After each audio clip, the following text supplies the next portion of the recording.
So this is one of two films directed by Clint Eastwood that are World War II kind of movies that take place during the battle for Iwo Jima.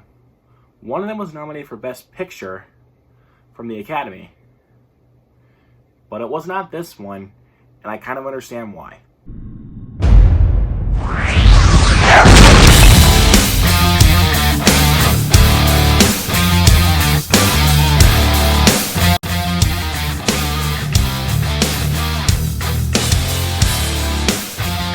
Hey there guys, how are you? Welcome back to my channel. My name is Luke Ponto.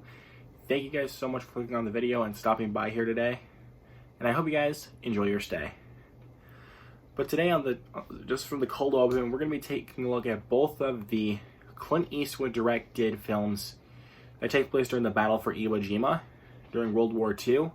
And the first one is going to be Flags of Our Fathers, which, like I said, is directed by Clint Eastwood, and it has Jesse Bradford, Ryan Philippe, and Adam Beach. In February and March of 1945, U.S. troops fight and win one of the most crucial and costly battles of the war on the island of Iwo Jima. A photo of U.S. servicemen raising the flag on Mount Suribachi becomes an iconic symbol of victory to a war-weary nation. The individuals themselves become heroes, though not all survive the war and realize it. Now, this is one film that I wanted to talk about after I saw it on HBO Max with a friend of mine.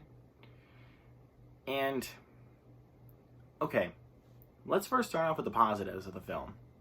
The positives that I have with this movie are mainly the performances by Jesse Bradford, Ryan Philippe, and Adam Beach. These performances by these guys are so great. And honestly, it kind of makes you kind of care about the soldiers and what they went through. Like, there were over 70,000 people in this army. And it kind of and it makes you honestly feel like you're there. And it does have kind of like a realistic look into the Battle of Iwo Jima. But this one morally hired was American actors and not any Japanese actors. But I'm going to tell you guys a little fact right here. At a film festival, director Spike Lee actually criticized Clint Eastwood for not having any black soldiers for the Battle of Iwo Jima.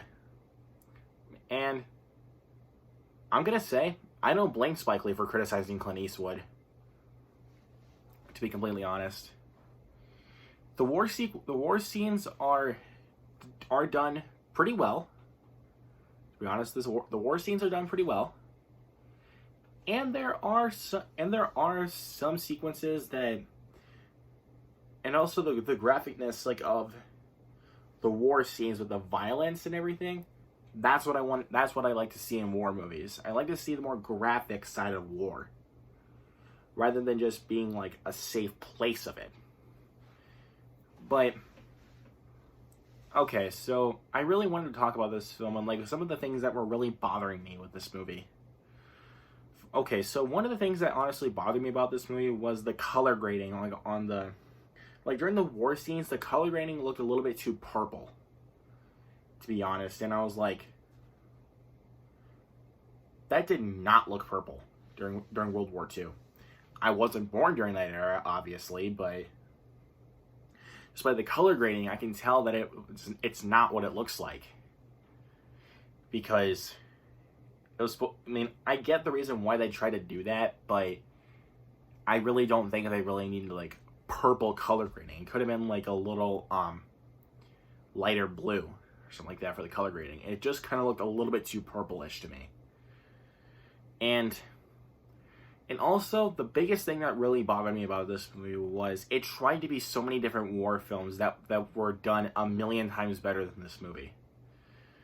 Like, I think this film's graphic side of the film, in regards to the war scenes, I think we're being a little bit too much like Saving Private Ryan. And you want to know how? Hold on, let me grab my DVD right here. Yeah, I have this movie on DVD. I did get this few weeks ago. Steven Spielberg was actually in the producer's chair for this movie. If you can take a look right there. So yeah, so you can tell that this film honestly tries to be a little bit too much like Saving Private Ryan in regards to the graphicness of the war scenes. And that's something that always tended to bother me. And I think the sergeant of the movie, I think, tried to be a little bit too much like Gunnery Sergeant Hartman from Full Metal Jacket. Yeah, you know, that's one of the greatest characters ever put into a movie. But I don't know. I think this film tried to combine too many different elements of war films that we've seen done better. Like I said, like Saving Private Ryan, Full Metal Jacket, or heck, even Hamburger Hill. Yeah, if you guys have never even seen Hamburger Hill, I highly recommend checking that out. But this movie tries to be too much of those movies, and I really don't think that it should have. I mean, I get what Clint Eastwood was trying to do and telling this story. Like I said, the performances of this movie are outstanding. They are fantastic. And there are some, and the war scenes of the film I think are pretty well directed. But as a film overall, it really just did not impact me that much, like on an emotional level. I'm gonna give Flags of Our Fathers a C+. Now, despite the grade that I gave this film, and despite because I trashed a lot of the the color grading of the movie, I still want to give this film another try. That's the main reason why I have it on DVD, is because I want to give the film another try and see if some of the big issues that I have with this film actually do improve. But for right now, this is just the review of the first time that I watched this film, and I did want to kind of give you guys my thoughts. But I do plan on giving this movie a rewatch at some point. But obviously, this is all just my opinion, though. What do you guys think of Flags of Our Fathers? Do you guys agree with me? Do you not? Do you actually like it more than I do? How about you guys tell me all those thoughts by messaging me on Instagram or Snapchat? I will put my social media usernames down below in the description. Let's talk about this film further.